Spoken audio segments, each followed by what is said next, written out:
बिस्मिल्लाहिर्रहमानिर्रहीम, अस्सलामु अलैकुम। मैं फरा और मैं हमजा। खुश आमदीद आपको सुबह सवेरे पाकिस्तान। प्रोग्राम शुरू होने से थोड़ी देर पहले ना हमारी एक बड़ी गर्मा गर्म बहस चल रही थी और वो थी एक रिपोर्ट तो नहीं, एक सेइंग है वर्ल्ड बैंक का जो डायरेक्टर है उसने कहा कि दुनिया को ये जो पेंडेमिक है, इसके साथ साथ एक पेंडेमिक का क्राइसिस तो है ही कि एक बीमारी आई हुई है, उससे बड़ा क्राइसिस ये है कि मॉरल क्राइसिस जिसका हमें सामना है। उन्होंने ये बात की इस बैकग्राउंड में कि इजराइल जो है वो फ़लस्तीन को वैक्सीन्स प्रोवाइड करने से उसने इनकार कर दिया कि मैं जो फ़लस्तीनी आबादी है उनको हम वैक्सीन नहीं दे सकते, वो अपनी वैक्सीन का खुद बंदोबस्त करें। तो उस पर उन्होंने कहा कि इतना पैसा है लोगों के पास, इतने मीन्स हैं और वैक्सीन्स भी इतनी हैं कि अगर आपकी विल हो तो आप सबको दे सकते हैं। लेकिन इंसानी हुकूक की तंजीमें किधर हैं?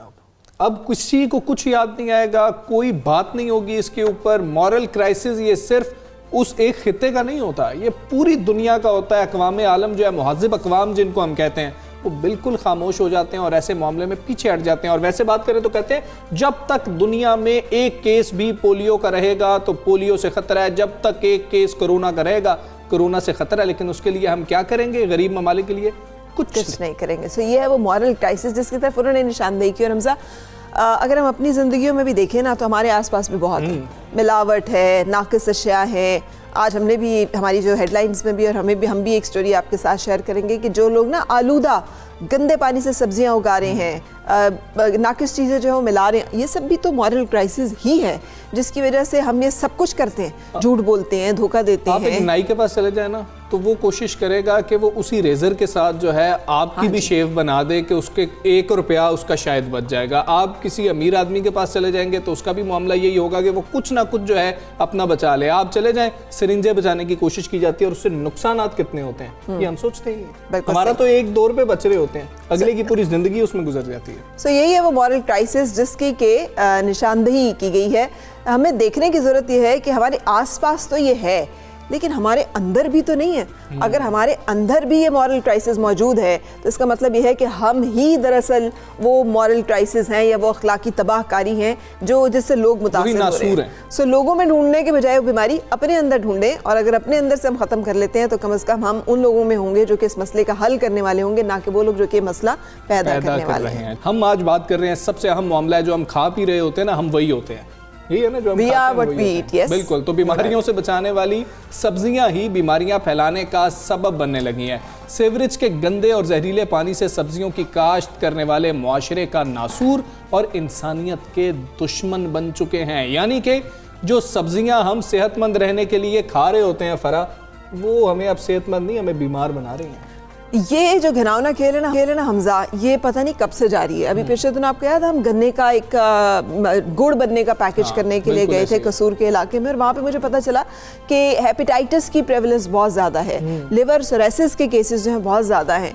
तो वो चूँकि हमारा एक बैकग्राउंड जो है हमें बताता है कि आप जब भी ना किसी चीज़ को सुने तो आप साइंटिफिक माइंड उसको हमेशा उसको क्वेश्चन करता है कि क्यों, इसकी रीज़न क्या है।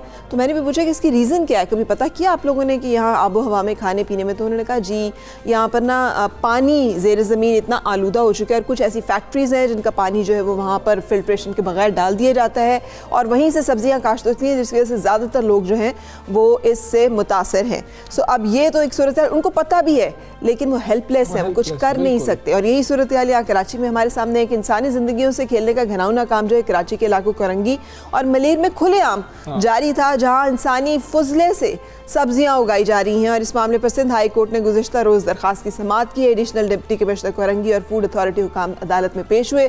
एडिशनल डिप्टी कमिश्नर कोरंगी ने अदालत को बताया कि अब वहाँ सब्जियां नहीं उगाई जा रही, चंद माह कबल मानसून का सीज़न गुजरा और मानसून के बाद मुमकिन नहीं कि सब्जी उगाई जाए। बिल्कुल ऐसे ही है। फूड अथॉरिटी जो हुकाम है वो ये बता रहे हैं कि 21 जनवरी को सब्जियों के नमूने लेबॉर्ट्री भिजवा दिए हैं, जिस पर अदालत ने कहा कि इतना टाइम लगा दिया आपने, आपको इतना वक्त लग गया, इतनी ताखीर से नमूने आपने लेबॉर्ट्री क्यों भेजे, लगता है आपकी दिलचस्पी ही नहीं है। खैर, सब्जियों से मुतल्लिक कितने रोज में लेबॉर्ट्री की रिपोर्ट मिलेगी ये सवाल किया गया, तो फूड अथॉरिटी हुकाम ने बताया कि रिपोर्ट में 10 से 12 रोज तो लग ही जाएंगे। अदालत ने तफसीली रिपोर्ट तलब करते हुए मजीद समाअत जो है 17 फरवरी तक मुलतवी कर दिया। हमने इसके ऊपर डीजी सिंध फूड अथॉरिटी का मौक़िफ़ लेने की कोशिश की थी, तो उन्होंने कहा क्योंकि 17 फरवरी तक ये समाअत मुलतवी कर दी गई है तो समाअत के बाद हम अपना मौक़िफ़ दे सकेंगे। अभी अदालत में मामला है तो हम इस पर कोई मौक़िफ़ देना नहीं चाह रहे हैं, क्योंकि उनको लगता है कि सिर्फ वो जिम्मेदार नहीं है, कुछ और इदारे भी हैं जो इसके जिम्मेदार हैं। ये मसला सिर्फ कराची का नहीं। हाँ, ये कसूर जैसे मैंने खुद जिक्र किया है कि ये तो मैं खुद वहाँ गई और मैंने खुद वहाँ पे पूछा कि क्यों भाई, क्यों इतनी अम्मात हो रही हैं, लिवर सिरोसिस के केसेस क्यों इतने हैं, ये कैंसर जो है ये क्यों इतना बड़ा है। तो उन्होंने कहा हमें मालूम है, इसकी वजह ये है कि यहाँ पे कुछ लेदर्स की ऐसी फैक्ट्रीज हैं जो कि रंगती हैं चमड़े को, और वो पानी जो है जहरीला होता है और वो पानी ज़मीन में, और उसी से फिर सब्जियाँ उगाई जाती हैं और फिर यहाँ से सब्जियाँ कहाँ कहाँ पहुँचती हैं, ट्रांसपोर्ट होती हैं, और आपके घर में भी जो सब्जी आती है वो जिसको आप सेहतमंद और सेहत बख्श समझ के खाते हैं, पता चले कि वो अपने अंदर बहुत सारी ऐसी मुज़र केमिकल्स और अशिया लिए हुए हैं कि जिसकी वजह से आपकी सेहत जो है वो ख़राब हो सकती है। सो हम बात करेंगे अपने नुमाइंदे से। फ़िलहाल कराची सबसे पहले की हम इस वक्त स्टोरी आपके सामने रिपोर्ट करें मलिर एंड कोरंगी के हवाले से। शिराज अहमद, अस्सलाम वालेकुम, गुड मॉर्निंग। बड़ी अफसोसनाक और परेशान कुन बात है मलिर एंड कोरंगी में, बताइएगा कब से ये सिलसिला जारी है और क्या सूरत हाल है अभी वहाँ? वालेकुम अस्सलाम, बहुत शुक्रिया। जैसे कि आपने भी बताया कि इस वक्त जो सब्जियों की कीमतें हैं वो तो आसमान से बातें ही कर रही हैं, लेकिन उस हवाले से क्वालिटी वाली सब्जियां और फल जो हैं वो लोगों को नहीं मिल पाते हैं। कोरंगी हो या लांडी हो, तमाम तर इलाकों के मुख्तलिफ इलाकों में जहाँ जहाँ नाले गुजर रहे हैं उसके इतराफ़ में खेती बाड़ियाँ की जा रही हैं और वहाँ पर गैर मयारी सब्जियाँ उगा कर वो मार्केटों में फ़रोख्त की जाती हैं। शहरियों को महंगे दामों जो है वो सब्जियाँ मिलती हैं, लेकिन इसके बावजूद उसमें ना तो वो क्वालिटी होती है, और जो लोग ये समझ के सब्जियां खा रहे होते हैं कि चलो इससे हमें सेहत मिलेगी, अच्छी ग़िज़ा मिलेगी, लेकिन उस सूरत हाल इसके बिल्कुल बरक्स नज़र आती है, क्योंकि इसके अंदर जो मौजूद केमिकल्स होते हैं, जो इसकी ग़िज़ाइयत होती है वो उस मयार की नहीं होती, वो जो इंसान को सेहत बख्श बनाए। और वो इसी तरह हम देखते हैं कि बहुत से लोग मुख्तलिफ बीमारियों का शिकार हो रहे हैं। इस वक्त भी मैं मलिर और कोरंगी के बीच से गुजरने वाला जो नाला है वहाँ पर मौजूद है, और उसके इतराफ़ में आप देख सकते हैं कि बड़ी तादाद में खुलेआम जो है वो सब्जियाँ उगाई जा रही हैं। इस वक्त भी मेरे पीछे मेरे कैमरामैन दिखा सकते हैं शाहिद मलिक की फसल लगी हुई है, उसी के साथ जो है गंदुम लगाई गई है, सरसों लगी हुई है, गटर का पानी यहाँ मौजूद है। गटर का पानी जो है इन्हीं सब्जियों को दिया जाता है, जबकि मेरे राइट साइड पर मकई की एक बहुत बड़ी फसल जो है वो लगी हुई है, जो कि जानवरों को भी खिलाई जाती है, और इससे जो पैदावार होती है, जो प्रोडक्शन है मकई की, वो जो है लोगों को मार्केटों में दी जाती है। लेकिन कोई पुरसाने हाल नजर नहीं आता, कोई अथॉरिटी हमें यहाँ नजर नहीं आती।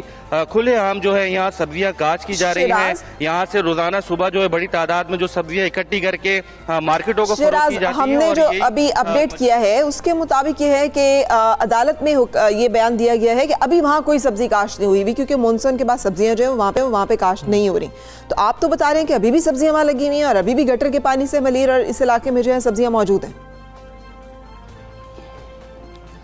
बिल्कुल हैरत अंगेज़ बात है। जब हम यहाँ पहुँचे तो हमें भी बहुत ज़्यादा हैरत हुई, क्योंकि हमने देखा कि अभी भी यहाँ पर जो है बड़ी तादाद में फसलें काश्त की जा रही हैं, और मेरे पीछे इस वक्त पूरी गोभी की फसल लगी हुई है, जहाँ पर मुख्तलिफ गोभी की फसल जो है वो तैयार है।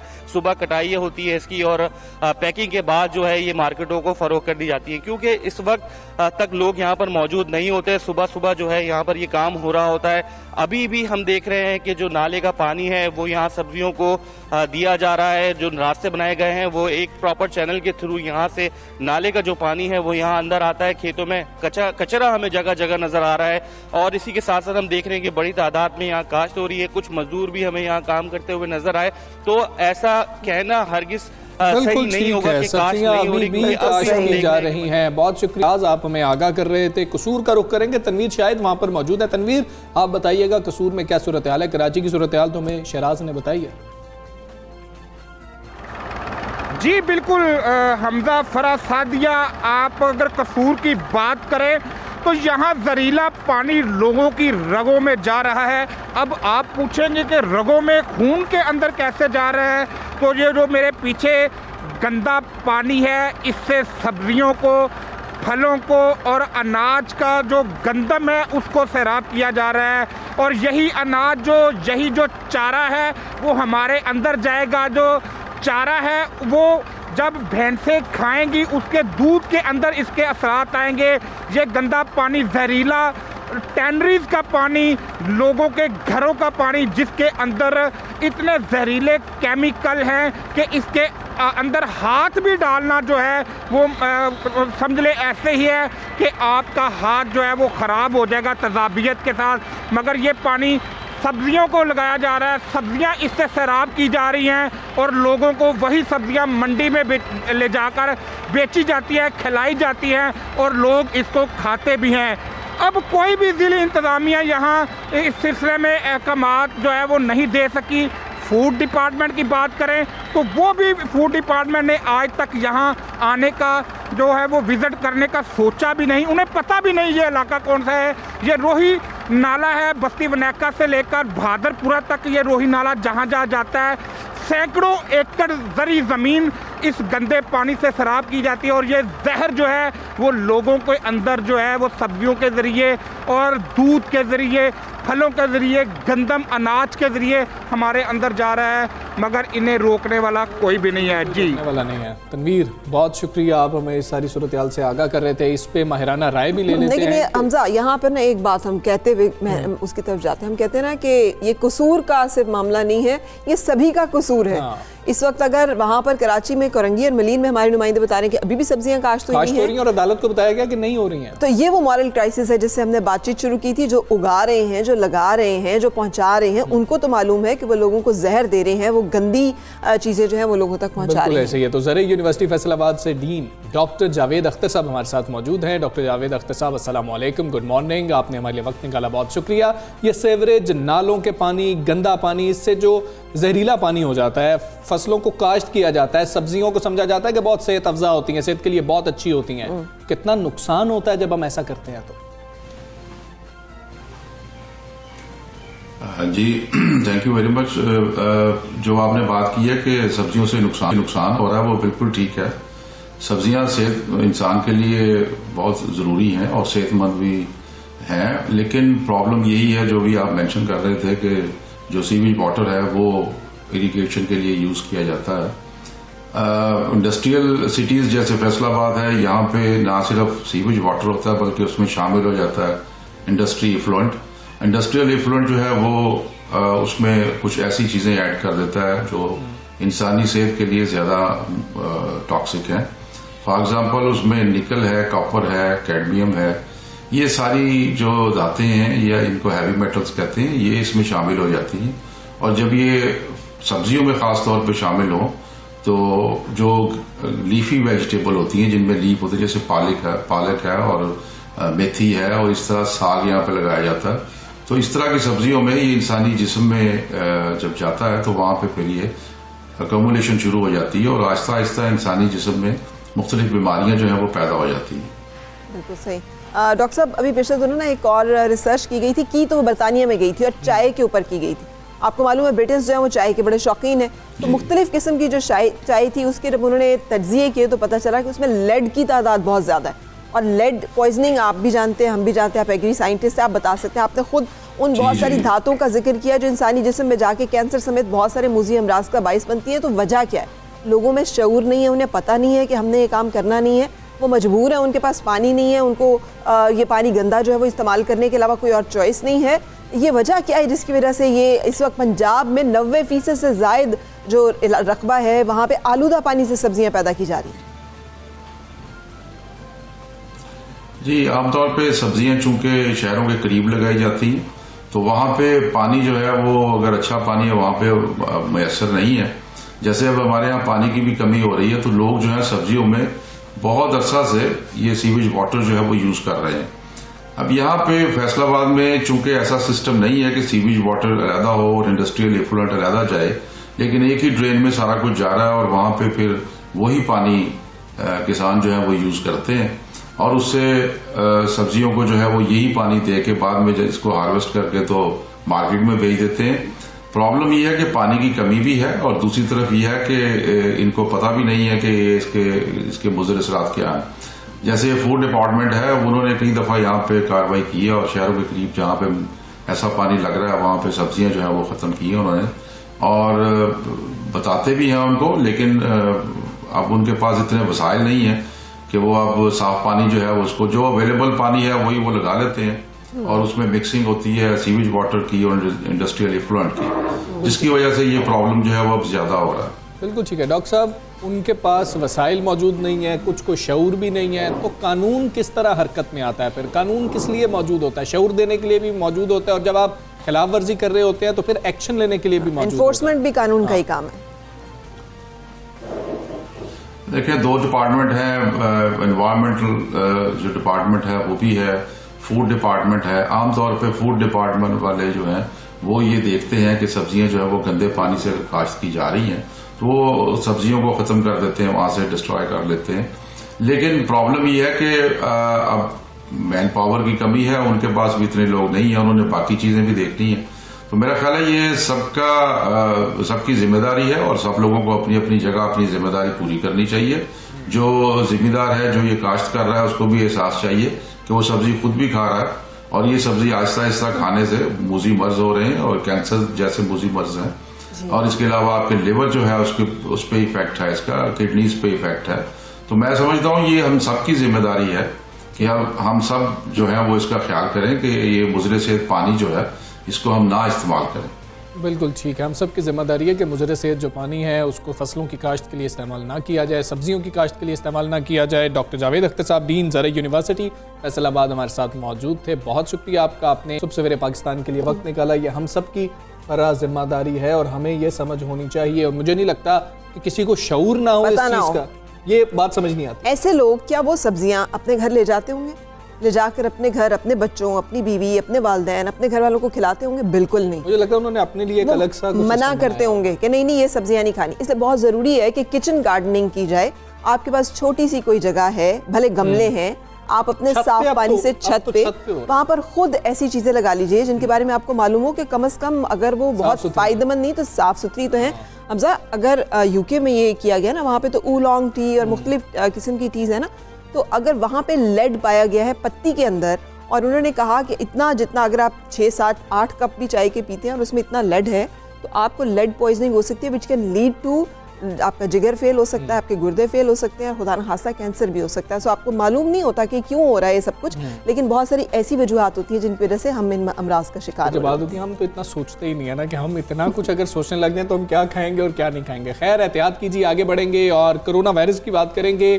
दुनिया भर की मईशतों को इस वायरस ने तो हिला के रख दिया और गरीब को मजीद गरीब बना दिया। बरतानवी इदारे ऑक्सफैम ने इंकशाफ किया है कि कोविड-19 से माली तौर पर मुतासिर होने वाले दुनिया के 1000 अमीर तरीन लोग अपने नुकसानात का इजाला सिर्फ 9 माह में कर लेंगे। जैसे कि मनी मेक्स मनी, उनके पास इतना पैसा है कि वो फिर पैसा बना लेंगे। बल्कि बहुत सारे लोग तो वो हैं जिन्होंने इस डिजास्टर से भी पैसा बनाया है। इस कर्ज भी इन्हीं लोगों को मिल जाता है। हाँ, और कर्जे माफ भी इन्हीं लोगों के ही हो जाते हैं। सब्सिडीज जो हैं वो भी इन्हीं लोगों के ही हिस्से में आती हैं। बात करें दुनिया के गरीब तरीन लोगों को जो मौशी नुकसान हुआ है, तो उनको ये नुकसान पूरा करने में 1 दहाई 10 साल लग जाएंगे इस अजियत से निकलते हुए जिससे इस वक्त वो 2-4 है। और 10 साल का मतलब है पूरी नस्ल हमजा जवान हो जाएगी इस सारे प्रोसेस में। ऑक्सफैम की रिपोर्ट में बताया गया है कि कोविड-19 हर मुल्क में मौशी अदम मुसावात में इजाफे का बाइस बनेगा और ये 1 सदी से मुरतब होने वाले रिकॉर्ड के मुताबिक पहली मरतबा होगा। आप चेक कर लें, और 10 साल बाद आप उधर खड़े होंगे जिधर वो लोग आज खड़े हैं। 10 साल आगे नहीं खड़े होंगे, आज जहाँ पे खड़े हैं वहाँ पर आते आते इतना टाइम लग जाएगा। और रिपोर्ट ये भी बता रही है कि वबा के आगाज से अब तक दुनिया के 10 अमीर तरीन अफराद की दौलत में मुश्तरका तौर पर $9 खरब का इजाफा हुआ है। नुकसान नहीं हुआ, इजाफा हुआ है ये कोविड के दिनों में जो हुआ है। और ये कोविड की वैक्सीन जो है, और किसी को भी किसी भी वबा से गरीब कोई ना हो, उसका शिकार ना होने की सारा पैसा जो है जमानत दे सकता है। इसी दौरान कोरोना वबा की वजह से बेरोजगारी का जो बहरान है, ये 90 बरस की बदतरीन शरह है इस वक्त पूरी दुनिया की। हम बात करें कि 90 ईयर्स में सबसे बदतरीन लेवल ये है, सबसे ज़्यादा बेरोजगार अफराद की शरह जो है वो इन दिनों में है जिनके पास काम नहीं है। रिपोर्ट में ये बताया गया है कि वबा के दौरान 32 आलमी कंपनियों ने आर्जी टैक्सों में इजाफा किया और 2020 में $104 अरब का फ़ायदा हासिल किया। आप चेक कर लें, आप कह रहे थे कि ये स्कूल वाले जो हैं फीस क्यों नहीं माफ़ करते। आप पूरी दुनिया में देख लें मामला ऐसा ही है, तो उन्होंने हर टैक्स जगह थोड़े से बढ़ा दिया और उनको फ़ायदा ही हुआ। यही तो बदकिस्मती है, यही तो हम उस मॉरल क्राइसिस की बात कर रहे हैं कि अगर इजराइल जैसा मुल्क जो है वो कह रहा है कि हम फ़लस्तीनियों को नहीं लगाएंगे हम वैक्सीन, वो अपनी वैक्सीन का खुद बंदोबस्त करें, पैसा है हमारे पास वैक्सीन भी है पर हमने उन्हें नहीं देनी। हाँ जी। तो यही सूरत हाल बाकी दुनिया के अमीर अफराद में भी है, वो कह रहे हैं पैसा है हमारे पास मगर वो हमारा पैसा है वो हम लोगों पे नहीं स्पेंड करेंगे। सो मारूफ कॉलम नवीस और पॉलिसी एडवाइज़र आमिर हुसैन मौजूद हैं। अस्सलाम वालेकुम आमिर हुसैन साहब, ये जो रिपोर्ट हमने शेयर की ऑक्सफैम की, इस वक्त आप बताइएगा कि कोरोना ने गरीब ममालिक की मईशत की कमर तोड़ के रख दी है। ये जो रिपोर्ट है ऑक्सफैम की, इसके मुताबिक कोविड-19 में हर मुल्क में मौशी अदम मुसावात जो है उसमें इजाफा होगा। पाकिस्तान जैसा तरक्की पजीर मुल्क जो है, पहले ही हमारे यहाँ पर तबकाती जो कशमकश है और जंग जो है बहुत ज़्यादा है, ये कितना कठिन साबित हो सकता है। और यहाँ पे जो टाइम बताया गया कि 10 बरस लगेंगे, हमारे लिए भी 10 बरस नहीं है, 10 से 12 भी हो सकते हैं। बहुत बहुत शुक्रिया, thank you very much. Oxfam के रिपोर्ट का जैसे आपने जिक्र फरमाया, इस रिपोर्ट ने ये वाज़ा कर दिया है कि इस पैंडेमिक के बाद दुनिया की एक बहुत बड़ी आबादी, यानी दुनिया की 70% आबादी है, वो इस पैंडेमिक से निकलते निकलते उसको 10 साल लगेंगे और 10 साल बाद वो इस पोजीशन में होंगे जो वो पैंडेमिक से पहले की सिचुएशन में थे। अच्छा, दुनिया के जो अमीर तरीन लोग हैं उनके असासों में इजाफा हुआ है और बेपनाह इजाफा हुआ। मसलन जेफ बेजोस है दुनिया के नंबर 1 रिच आदमी है, उनका $1 ट्रिलियन से ज़्यादा उनका वो एसेट हो गए हैं। इसी तरह बिल गेट्स हैं, इसी तरह मार्क जुकरबर्ग हैं, एलन मस्क हैं। ये सारे वो लोग हैं जिन्होंने जो पूरी दुनिया की इकॉनमी के इस पैंडेमिक के दौरान जिन्होंने कमाया है और बहुत पैसा कमाया है। लेकिन ये जो दुनिया की जो गैर मसावी निज़ाम है उसका असर सबसे ज़्यादा दुनिया के तरक्की पजीर ममालिक पे भी हुआ है। वर्ल्ड इकनॉमिक फ़ोरम का आगाज़ हुआ है, कल शुरू हुआ था, 29 तारीख तक ये फ़ोरम चलेगा। इस वर्ल्ड इकनॉमिक फ़ोरम के अंदर ये सारी चीज़ें डिस्कस होंगी। इस रिपोर्ट को जो ऑक्सफैम में शाया किया है उसमें उन्होंने 295 दुनिया के बेहतरीन माइशतदानों को उन्होंने इंटरव्यू किया और 89 ममालिक में मुख्तलिफ जगहों पर ये लोग रहते हैं। उन माइशतदानों से ये पूछा गया कि आप बताएं कि इसमें क्या क्या असरात होंगे। तो उन्होंने कहा कि गुर्बत में इजाफा तो हुआ है, लेकिन ख़तरनाक बात यह है कि गरीब और अमीर के बीच में जो फ़र्क है, जो गैर मसावियाना तकसीम है दौलत का, उसमें भी बहुत ज़्यादा इजाफा हुआ है। और इससे निकलते निकलते ये फरमाइएगा यहाँ पर कि गरीब और अमीर की जो खलीज है उसमें मजीद इजाफा तो हुआ है, लेकिन ये इजाफा होना तो नहीं चाहिए था। इसमें उनको भी उतना ही नुकसान होना चाहिए था जितना गरीबों को हो रहा था, लेकिन उनको तो मुनाफे पे मुनाफा हो गया। ये कैसे हुआ? पूरी दुनिया ही ऐसे चल रही है, हम सिर्फ पाकिस्तान की बात करते थे। देखें, इसमें जो बुनियादी मसला जनाब वो है माशी निज़ाम का। जिस माशी निज़ाम में हम रहते हैं उस माशी निज़ाम की बुनियाद अमीर के लिए ही रखी गई है। यानी जब देखें अमेरिका में जब पैंडेमिक के बाद क्रैश हुआ वॉल स्ट्रीट का, उसके बाद ट्रंप एडमिनिस्ट्रेशन ने जो सबसे पहले काम किया, उन्होंने उनके अमीर लोगों को बेल आउट किया पब्लिक मनी से, ताकि उनके प्रॉफिट्स और असासों में कमी ना आए। और जेफ बेजोस ने इस पैंडेमिक के दौरान तकरीबन 80 बिलियन रुपए कमाए, डॉलर्स कमाए, और उसमें से उन्होंने 1 पैसे का टैक्स नहीं दिया। यानी एक ऐसा निज़ाम मौजूद है जो अमीर को प्रोटेक्ट कर रहा है। और इस पैंडेमिक ने, इस कोरोना वायरस ने ये बात हमारे सामने खोल के रख दी कि दुनिया के माशी निज़ाम वो ना हमारे यहाँ मौजूद है जिसमें गरीब आदमी सफ़र करता है। और अब जो है वर्ल्ड इकनॉमिक फ़ोरम में ये चीज़ें डिस्कस होंगी कि हमें एक नए ग्लोबल निज़ाम की ज़रूरत है जिसके अंदर अमीरों की नहीं बल्कि गरीबों की बात हो। दुनिया के बिलियंस ऑफ लोग, यानी 6 बिलियन जो अफराद हैं, 6 अरब लोग हैं, उनकी भलाई के लिए अफ्रीका से लेके एशिया से लेके मिडिल ईस्ट तक जितने भी लोग रहते हैं उनकी भलाई किए बगैर दुनिया में सियासी इस्तेकाम नहीं आ सकता। जब सियासी इस्तेकाम नहीं आएगा तो माशियत भी नहीं चल सकती। तो इससे बहुत बड़े लेसन हमें अपने मुल्क के हवाले से भी लेने चाहिए कि हमारे मुल्क के अंदर भी एक माशी निज़ाम की इस वक्त गिरावट हमें नज़र आती है। हमारा शरह नमू माइनस में चला गया है, हमारी इकॉनमी श्रिंक हो रही है। तो उससे इसका असर हमारे सियासत पे भी आएगा और सियासी अदम इस्तेकाम पैदा होगा और उससे मईशत पे मजीद बोझ बढ़ सकता है। बिल्कुल सही। आमिर हुसैन साहब ये भी फरमाइएगा, जैसे आपने कहा निज़ाम तो मज़हब के मानने वाले जो उनके लिए हम जैसे मज़हब इस्लाम ने 1400 साल पहले कह दिया था कि नहीं होना चाहिए। कैपिटलिज्म सोशलिज्म की बात कर ली जाए तो उन्होंने भी ये निज़ाम दिया कि सरमायादाराना निज़ाम का खात्मा होना चाहिए।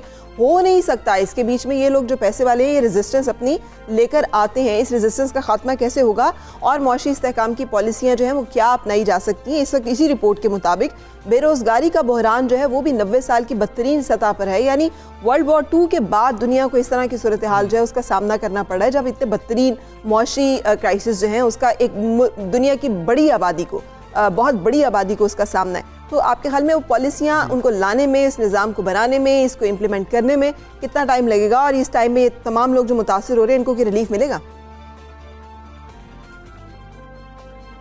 देखिए, इसका सबसे बड़ा चैलेंज है इस निज़ाम को डिसलॉज करने का वो लोग हैं जो इस निज़ाम के ऊपर काबिज़ हैं, जो चलाते हैं दुनिया में।